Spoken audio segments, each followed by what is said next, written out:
Good morning, everybody, and welcome to a big-hipped, cool-looking, weird-stickered 1979 Porsche Turbo. The oldest Porsche Turbo I've ever driven was from 2012. So this is a big step back to where they began, pretty much. That generation, 930, of course. Everyone's been talking about them. I'm late to the game by, like 7 years. But I'm very excited about this. This is Matt from McKello's. Yep. They do Porsche restoration, repair, service, anything old sales. and cool, right? Yeah, basically all Porsches. Restoration, service, and sales is kind of our thing. Yeah, it's a good business to be in. It's a fun business to be in, is what I mean. Because if you check out the other video, they brought a 73.5 Targa, bone stock, perfect restoration, amazing car, really cool experience. But this is a 79 Turbo with some goodies on it, right? It's got a bigger turbo. It's got an Andial intercooler. You've got headers, exhaust, stiffer wastegate, springs, and then the only modern things, I guess, are the wheels, tires, and brakes from 935.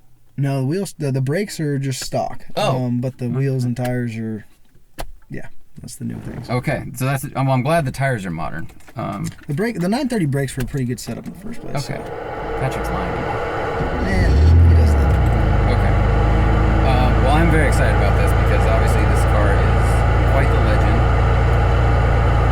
That looks like first. No, so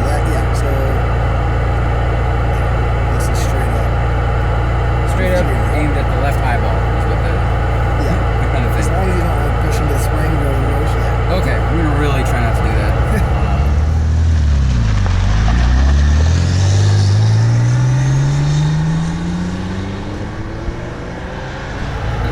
I'm excited. This will be a very different kind of a beast experience than a modern Porsche or anything I've driven, frankly. So I'm definitely gonna be careful with it. This one we got in, and I couldn't. This is probably like one of my favorite cars for a while, just because of how do I turn this fan off real quick? Sorry to cut you off. I just realized that was So sorry. Say that again. So yeah, this one we got in, and I started driving it. And I just kind of got hooked on it. So we decided to put the wheels and stuff on, and the decal. Kind of a thing from McKello's, but yeah, it's one of my favorites just because it's just very different.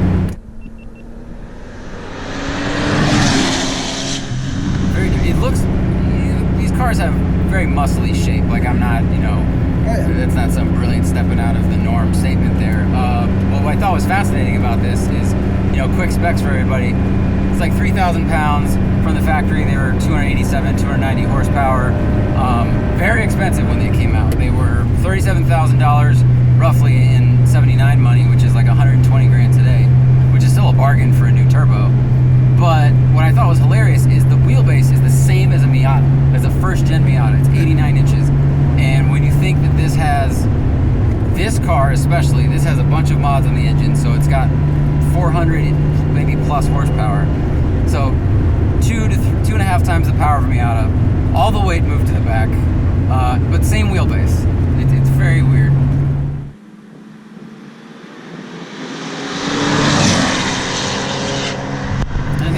Speaks to like the body shape of the car is so like burly. I was like, oh, these cars are huge, and then I looked that up and went, what? Yeah, they're pretty beefy cars. They definitely stand out because the hips. The flares on these cars were actually they weren't from the factory like this. The bodies were the same as any other normal Carrera at that time, and these were just welded on flares from the factory. That's awesome. We can keep chatting while we wait for boost to hit. No, it did. They call it the turbo lag because you kind of just wait and then you feel it. Well, when you guys were doing the drive-bys before, I could hear when Patrick cracked the throttle, and then I could hear when the turbo hit, and then the acceleration away was impressive. Well, it's cool when you get like in a tunnel, or even during the day, when the wastegate goes, you can just see this flame shooting out the back. That is so awesome because there's a stiffer wastegate on it, of course, to raise the boost pressure. So this has a lot of cool period correct hot rodding. It's not like today where you can just reflash something and just turn up a bunch of numbers. This was like big bigger turbo here, stronger spring to to build the boost up. Strictly engine, not Strictly the electrical engine stuff, but yeah, I mean and that's what's cool about it. I mean, it's got the Andial Intercooler. It's still a 3.3. It's probably got some different cams in there. One of the hot mods back then was SC cams, which one of my technicians was telling us about. And then it's got the K27 Turbo, which is probably the most popular turbo upgrade for these 930s. The intercooler, it looks like you took like a volume of law books and you just set it on its side on top of the engine. You pop the hood and it's like 5 inches thick, and it's just not that big. It's not that long or wide. It's just this huge brick that just sits on there. Yeah, so the stock ones are like probably half the size, but yeah, it's huge. Really cool. We're gonna try to turn around because obviously this is not a great way to experience. Like right now, we're basically in a sauna with a little bit of engine noise. Yeah, we're gonna turn around. I got to meet, and you're gonna have to forgive me in the audience too. I got to meet one of the guys from Andial, and I can't remember which one it was, but we were shooting a thing, and they were restoring a 917. Was it Peter? I think it was. Yeah. I think that is correct. And there's stories of how they came up with those power plants and how they tested them. Of like, we need to take it on a public road because you're at the shop, like you just need to take it out real quick and see if it works. Yeah. And it's like, and then you end up with the 1100 horsepower Le Mans engine. All right, so we have a little bit of room here. Feel the turbo kicking a little bit. You definitely feel the turbo kicking in. When you got a straight road, or these cars are actually fun on the freeway because if you can just take off. Oh yeah, that's it's a very real shove, but still the same as the other car you brought, the same as I rode in Lee Keen's Safari 911, and the chassis on these cars are just made of like diamond. They're so strong. They don't jiggle, they don't wiggle. This is what, 40 years old now, and there's less squeaking in this car than my car. Well, that's what people are when they're looking for Porsches. They look for the Porsche ping, and they say, and it's the doors. When you shut it, you hear this like ting, and that's kind of shows how tight these cars are. Yeah, it's really impressive. It was one of the early unibody cars, so that helps a ton. So this is 600 pounds more than the last car that you brought, the 73, and obviously it's a very different beast. But it's only 6 years later, and it feels like a completely different car. We'll wait for the boost and a little bit now, and now it's adding.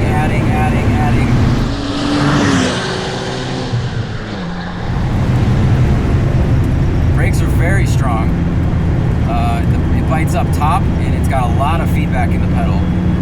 Very stiff pedal. The 73 was also pretty stiff, but this has a lot more force behind it. It's more braking force, of course. But this compared to like a stock turbo, compared to a stock turbo, this thing's quite different. I mean, the handling's a lot better.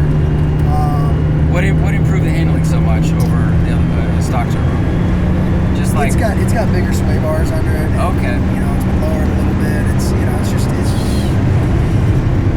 just different. I mean, I'm feeling compared to like a regular stock 3.3 turbo, doing what we're doing right now is a little more scary. Yeah, no, I can imagine. Plus, they had back in the day with old tires. Yeah. And I was curious. I'm not sure if you know the answer to this, but back in the day with the race cars, everything would get wider and wider and wider, and then the cars still moved around a lot, and that may have just been tire technology, or did they used to set up suspension and chassis differently, where they just had more slip, and people they didn't know like if it was a little more compliant, it actually grip better. I don't know the answer to that. Wish I did. I'll have to figure that out. Wish you did too, man. Because then I wouldn't look like such a moron right now. Yeah, there wasn't always a method to their madness, Like, hopefully this will work. They threw that in there. Well, we wouldn't have the cars we have today if they didn't go through all those trials and tribulations and errors before. Well, you learn from your mistakes, and that's like, yeah, it shows. Yeah, like we were talking about the 73 had a wider front track than rear, and obviously that's different in this car. This looks like it's twice as wide in the back. Oh yeah. This thing is like, so you look at the top of it, it's like a Hershey's Kiss. The color is really cool. It reminds me of like a video game, like an 80s pinball machine. It's like this cool slightly metallic black with the orange and blue stickers you guys added. Porsche calls it black. That's all they call it, is black. And there's two different types of black. And there's the 700, the color code, the 700 black, which is just black. And there's 708, which is this, and it's black metallic, basically, is what it is. But it's an awesome color. And you know, in the sun, it's got like a little bit of brown to it. It does. It's got a lot of grip. I mean, I'm definitely not going to explore the limits of this, but it's such a different experience. Like the feedback in the wheel is very strong, very mechanical feedback. Nothing synthetic. Doesn't even feel like hydraulic assist at all. It's heavy. It's a fun car. Racing these cars must have been bananas, man. Like Le Mans and all those things, just 150, 180 miles an hour in something that, before they had like computer fluid dynamics and chassis jigs. Like, I think there's so much computer engineering and science that goes into building cars today, and we just grow up trusting that. And now you go, all right, now think about it before that existed, before they knew any of the things they know today, and they would just put someone in a car with like 800 to 1,000 horsepower, and that person would drive it for 12 hours straight. Well, now you get in a car and if something goes wrong with it, you can tell exactly what's on there. It shows right on the computer. Right. These, like, you get in the car and hopefully I make it to my destination, It's like, it's just pulling. It squats. It's very noticeable. It leans back and it's like, okay, we're ready for takeoff. Oh, yeah. It's not a... Well, when the turbo kicks in, when the turbo's about to go, you just hear the whistling. Where is peak boost? Because I think I was at like 5,200 RPM, which I'm sure is not peak boost, but I'm not trying to win a race right now. It only goes to 0.8 bar, so it won't go to 1 bar. All right. So yeah, probably around 6. It's not as peaky as I was expecting. It's not like nothing, bam.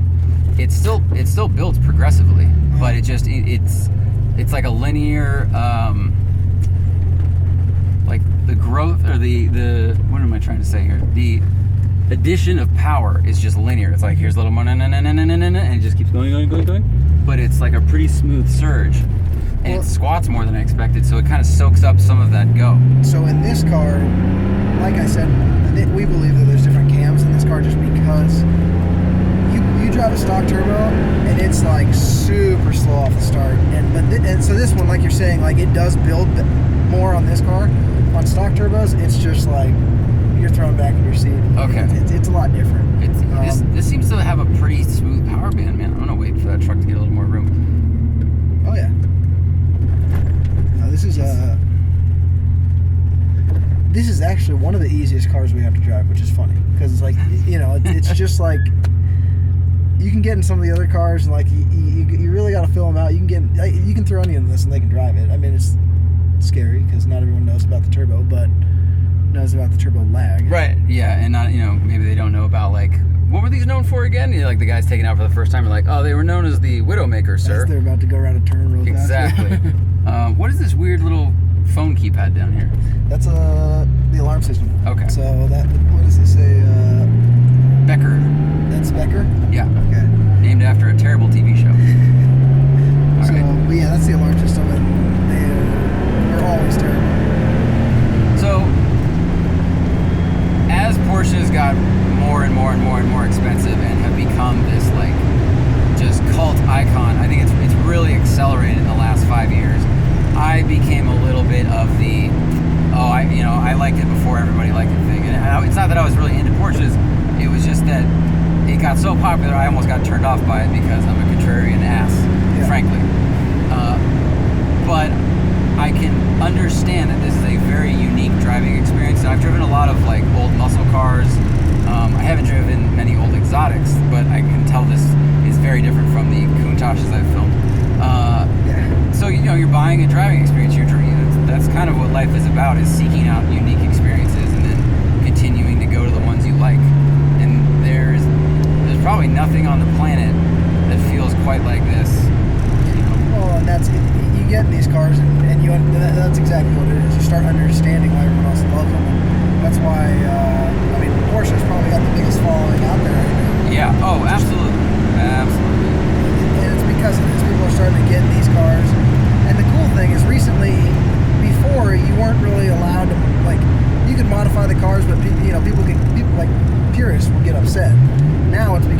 acceptable to do that, modify the cars, do your own thing to them.